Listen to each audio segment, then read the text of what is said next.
So if you're watching this video, you've already either purchased Curvify, which is my asset pack for Blender, and you want to know how it works, all the ins and outs, in which case I will show you in this video, or you are previewing Curvify and you want to see, is this something I want to buy, and you want to look at all the features. So either way, this video is for you, and let me show you how to install, how to use, and some of the common issues people run into with Curvify that a lot of them can be fixed just if you know how to use it. So let's get into it. First of all, Curvify is not an add-on, it's an asset pack. So the way you access it is in the asset browser, although in the beginning, you're not going to see Curvify. So again, it's not an add-on. Here's how you install it. You go to Edit, Preferences, you go to File Paths, and in the file paths, you want to add a directory. So wherever you have Curvify downloaded, so you have a zip file, and then you unzip it, and then you have this folder that's just called Curvify. Just select that folder and add it to the asset library, and it's going to be in this path. So now you can see Curvify is inside of here. The only other thing I'm going to do before starting this is I'm just going to set up my scene in cycles with an HDRI that I don't want to actually see. So I'm just going to make this film transparent. So once you have Curvify, you can see as of recording, I think there are 23 tools. Those are always increasing. So I'll show you each one. The first one is the barbed wire tool. So you literally just click and drag. Some of them are going to come with stuff already in there, like this or the rope. You can see it's already bringing in a barbed wire or a rope. Or some of them are going to come empty. Like this tree is just going to come with the leaf, and I'll show you how to work with that. But starting with the barbed wire, you go into the modifiers to actually mess with this, and here are the parameters of the barbed wire. You have the barb gap, so that's like the gap between these little spirals that are meant to nick you. We have the radius of how big this thing is. We have the spiral radius if you want this to be kind of a curvy thing, and then we have the density of the loops. And with Curvify and with any of these, you can just go into edit mode, go to this draw tool, and draw a new curve. So I'm drawing new barbed wire. I'm going to move down the spiral radius to 0, so it's just a line. And you can see I'm just drawing curves over here. So you don't need to use the preset curve. You can literally just draw whatever. So that's barbed wire. Next we have, make sure you're not in edit mode. Next we have chain, which is a similar idea. Again, you can just draw your chains. And for the chains, pretty straightforward. Do you want it to be randomized? How big do you want it to be? And you can see these links are already going to link. Note that if you want them to be perfect, make sure randomness is set to 0 to ensure that they're actually linked together. Randomness can't ensure that. And then we have the thickness of these chains. And you can control the color. Okay? And again, you can draw whatever you want. Chain link fence comes with a preset, like an already drawn in fence, and this pole. For the pole, you can just hide it, and then you can actually draw in your fence. So I'm just going to do something like that. There's our chain link fence. You can control the segmenting of it. So like how large of a gap are there between sections of this. So you can make it very small or very large. You have the height of this, and then you also have the color. And all the fences tend to be pretty similar to that. So I'm just going to delete all of this. And now the asset that people have the most issues with, the cloud asset. You want to make sure you're in cycles rendered mode. What this is it's a volumetric shader. So if it's not working for you and you're getting just a box like this, make sure you're in rendered view. You can disconnect and reconnect this. This is on your computer if it's not working. It should be fine. So with the cloud asset, it's actually a bit different the way you draw. You just make a little curve. And it creates a cloud in the orientation of how you drew it. So you just draw these little lines to generate clouds. It doesn't matter if it's a long line, it's just going to generate small clouds. And you could mess with the scale or the seed of the generation. Okay, next we have kind of an architectural one. We have the curtain node. Again, this works on any path. Make your custom curtain. This one has a lot of controls. You have the length of the curtain. You have how much ruffles, how many sine wave ruffles are there inside of it. You can bring it all to one side, or bunch it all to the other side, like that. You have the center distribution thing, which is it clumped in the middle or not at all? We have the amplitude, how big are these ruffles? I would keep this at a default value.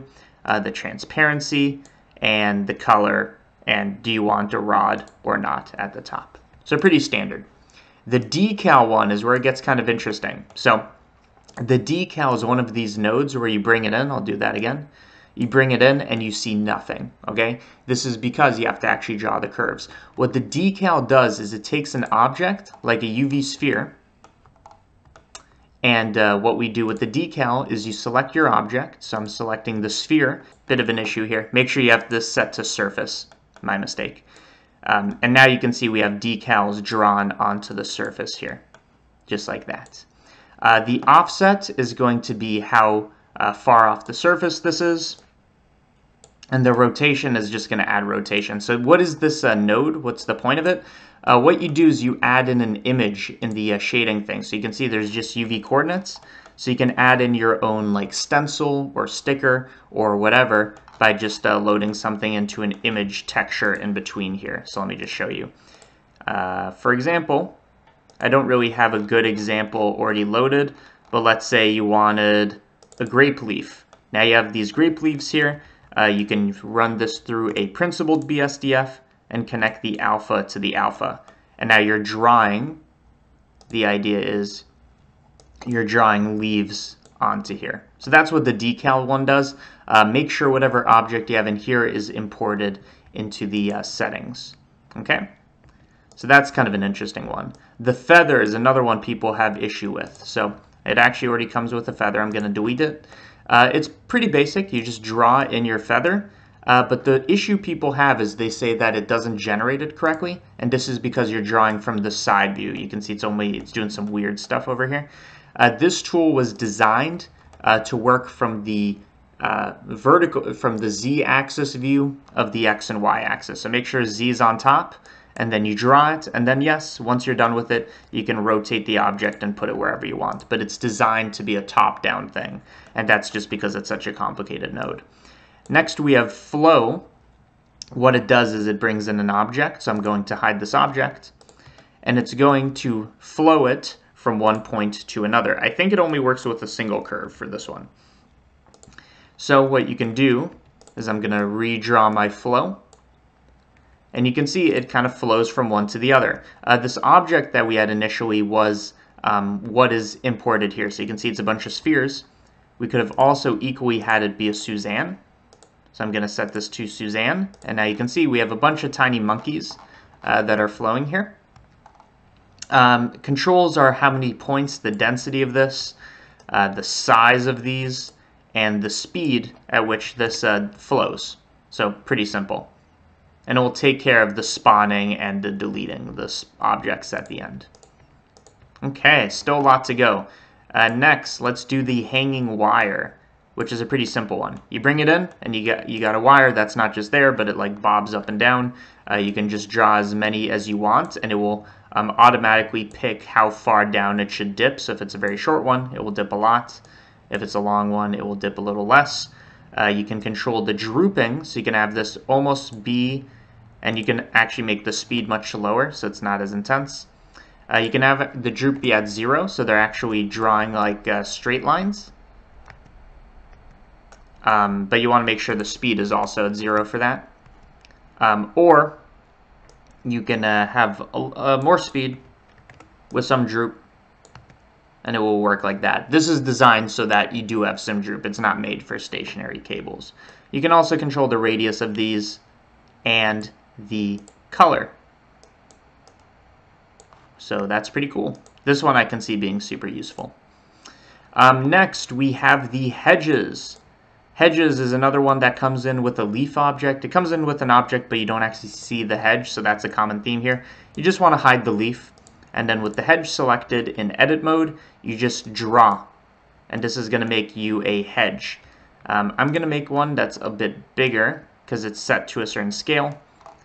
And you can see here we have a hedge with these leaves imported. So you can control the width, how thick is this hedge. You can control the height and the density of the leaves. I'm not going to mess with that one. So what you can actually do here is you can pretty easily just quickly design a hedge maze, just like that. And you probably want to pick a different HDRI for this. I picked the interior HDRI. So that's the hedge node. That's one of the newer ones. We have the rainbow node. Pretty simple. You just draw from one point to the other, and it's going to make a rainbow that fits those parameters from whatever view you're working with. You can control the arc, so it can be a very circular or a very not circular rainbow, the thickness or size of it, the saturation, and how transparent it is. That's the rainbow node. River. Pretty simple. People seem to have trouble with it though. What you do is, again, you just draw in your custom curve. So I'm just going to go something like this. And it's going to draw in a river that you can see actually flows along this thing, and it generates rocks. You can change the width of this, how narrow or thick is your river. The speed at which this flows, so if I make this high, the water is going to flow much faster. The density of our rocks, how many are there, the size of the rocks, the color of the rocks, and also the seed. One cool thing about this is, and with most of these nodes, it also works with closed paths, like circles, and you can see the water's kind of flowing in a circle, but it is very render intensive. Okay, road node comes with the road. You can, I believe, draw as many roads as you want. Let me do this from the top view. You can draw as many roads as you want, and it can also work in 3 dimensions. You can tilt it. Things to know is you can change the inner color, the outer color. You can change the gap, which is to say, like, if you make the gap 0, it's just going to be a straight line in the middle.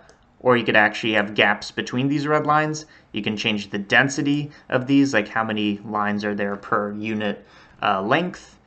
You can also control the offset of the outer thing. So you can put this very close to the middle or outward. So these are mostly material effects, because the road, there's not much to do with that. Roll along curve is a pretty interesting node. So it comes with an object. You can hide it. What it does is it takes your object and it rolls it along the curve. So you could draw whatever curve you want, and it's going to roll along that curve. Although, I guess you don't want it to be going perfectly vertical at any moment. You saw that was glitchy. So let's do something like that. I don't know why. Oh, it's because of the surface effect. Let me turn off surface. There we go.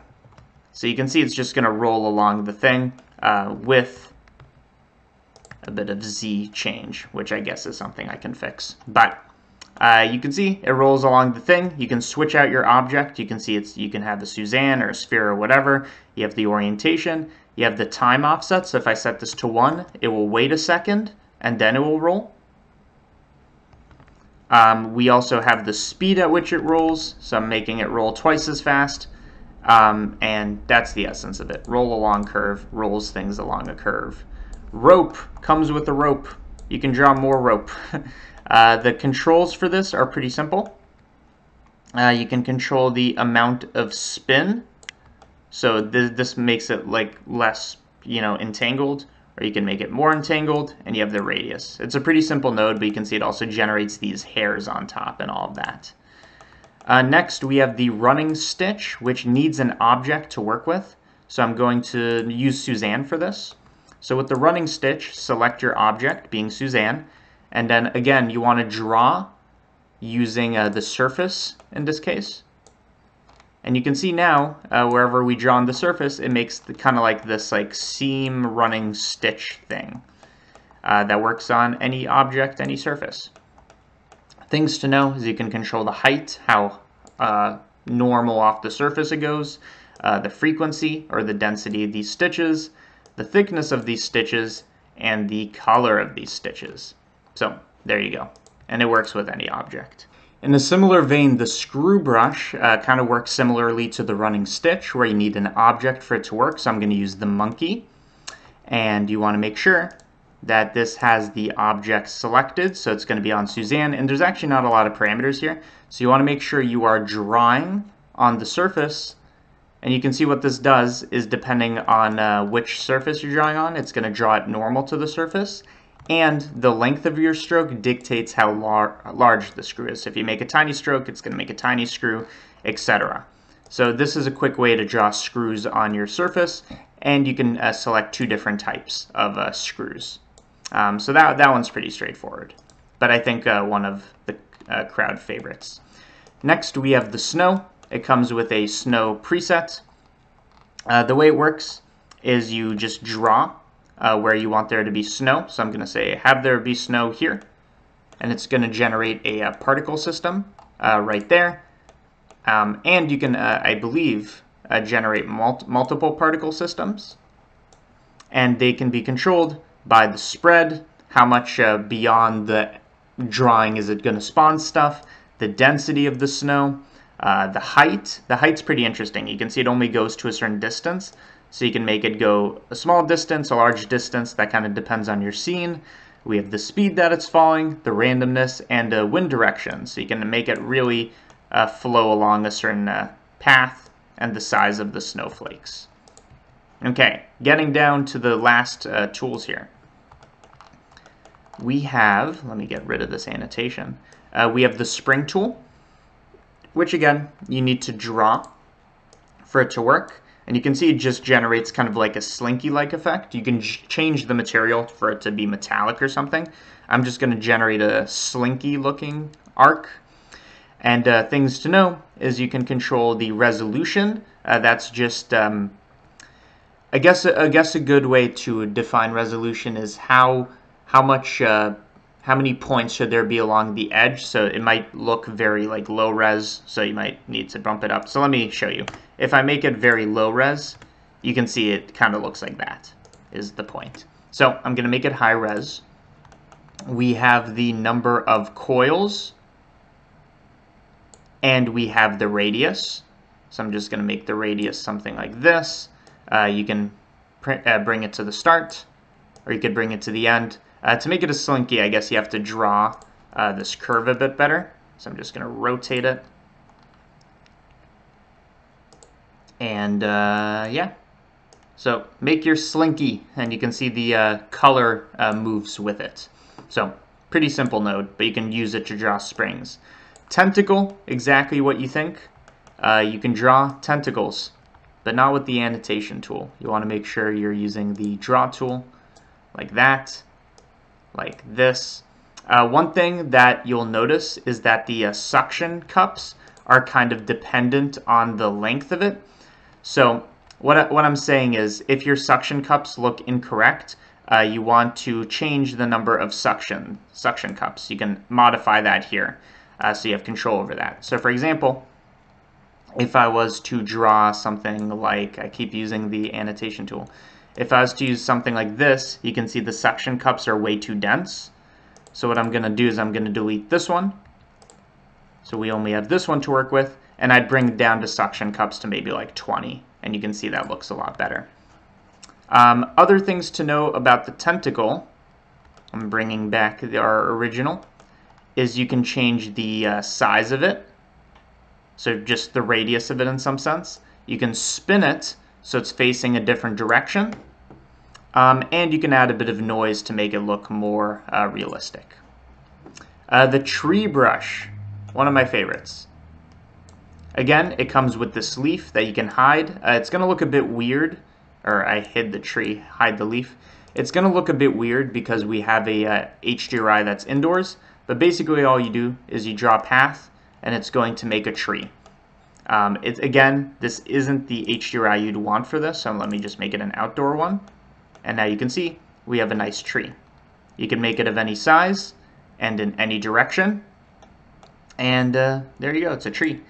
Things to know is you can change the seed. So, and this is going to be pretty slow because it has a lot of polygons, but that changes the kind of tree. You have the scale, the leaf size, and the thickness is the idea. And that just draws simple trees. Vine, pretty similar to the what am I thinking of? To the running stitch and screw tool. It needs an object to work off of, so I'm going to add in a sphere. And for the vines, you want to make sure that you have this set as a source object, and then you just draw in vines. Just like that, but you want to make sure it's set to surface. And you can see it's drawing vines on the surface. along your stroke. Things to know about this is it works off of the surface normal. So you want to make sure you have a sufficiently smooth surface. And it looks a little weird if you do it on the top, but that's because the leaves are drooping downwards. So it's meant to be more on the side of objects or the bottom of objects, but you could totally do it on the top. So there you go. You have vines. You can change the density, which is going to add a lot of geometry. You want to be careful with that one. It might cause a crash. You have the density. You have the start, which kind of like brings it back to the center.